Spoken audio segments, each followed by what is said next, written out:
Good morning. My name is Thomas, and today I want to show you the results of my little experiment with ChatGPT here on this channel.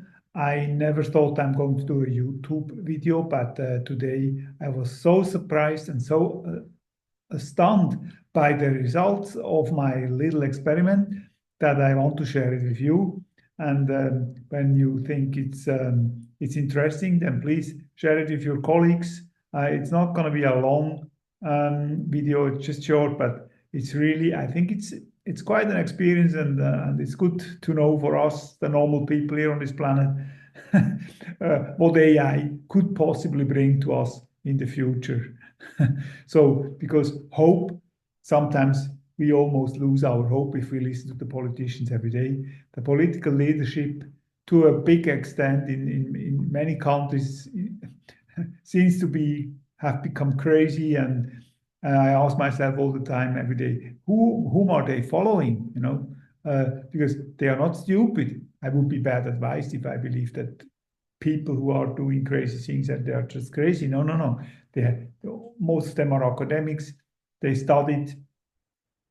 They did also some good stuff that they got elected. I mean, people do not get elected for nothing, right? So therefore, I think these are clever people. Just they are when they get into power or when they get the power due to their job as a politician, then they get influenced or maybe they have been grown also systematically by some people which have influence.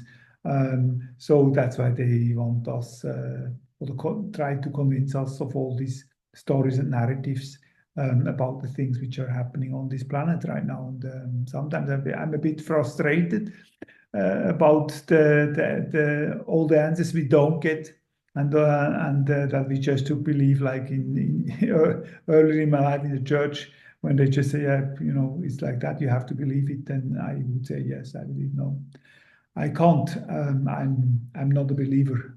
I want to understand. I want to know, and therefore I want to know who blew up Nord Stream pipeline. So I want to see the report from the German government, which investigates the case since more than 2 years. So they have an answer. I know they have an answer, but please share it with us. I want to know what the Americans did with the 200 million, according to Victoria Nuland. She explained to the Senate under oath has been spent in Ukraine by the Americans before 2014. I want to know who was sending the sharpshooters, which actually shot into the people from the roof of the buildings on the Maidan in 2014. I want to know about what is on the Hunter Biden's laptop. What was the interest of the Biden family in the Ukraine?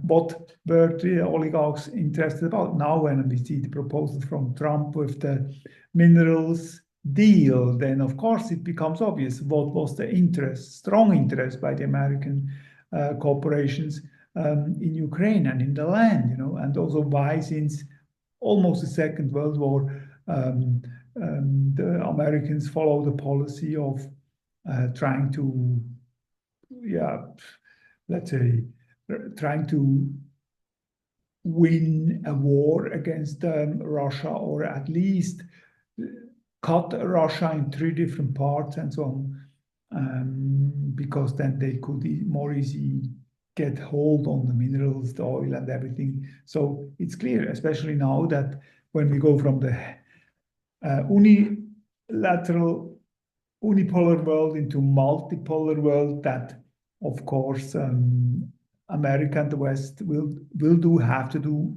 everything in their interest to keep the influence and the power in the world. But probably that will not happen, as we hear again and again from Jeffrey Sachs, which in my view has a very good battlefield. But anyway, that's not what I want to talk about.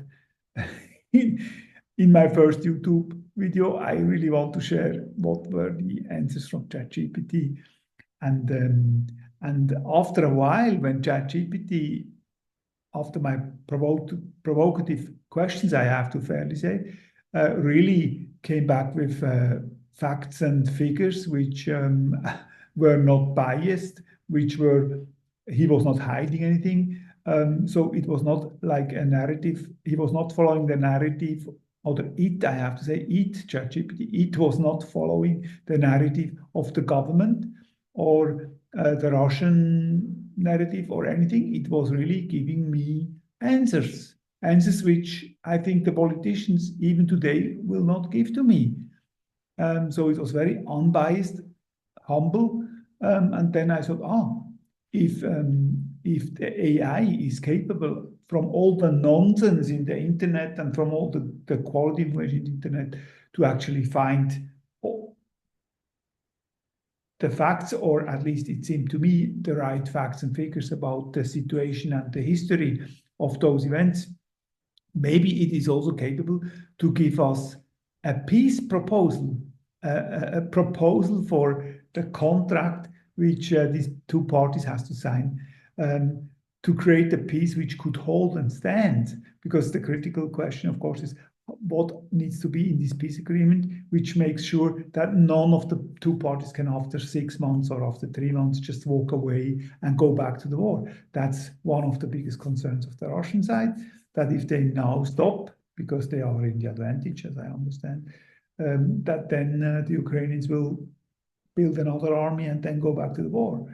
But anyway, it doesn't matter what is true or wrong in that question. Important is that both cannot go back without suffering or without having big penalties in such agreement. So it's not an easy thing to do, I thought. But as we know from AI recently, in the time or in the second of a finger snip, it came back with an answer, and really on the spot, related to the concerns based on also the history and based on what happened now recently in this war, based on the concern of both parties, came back with a peace proposal. So please have a look at my conversation, please, with ChatGPT, how it answered my questions, and then also what is the content of this peace proposal.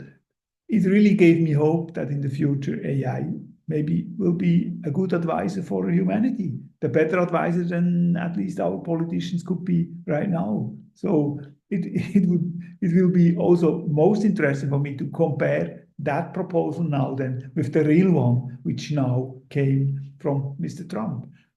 I didn't see it so far. I don't know where I could download it, or probably it's not yet available. But once it is available, I will compare the two documents and see who is the better agent. I would already now, of course, place a bet that ChatGPT did the better job, for sure. Thank you. Thank you very much, and have a good day, and have fun with AI and ChatGPT in the future. Bye-bye.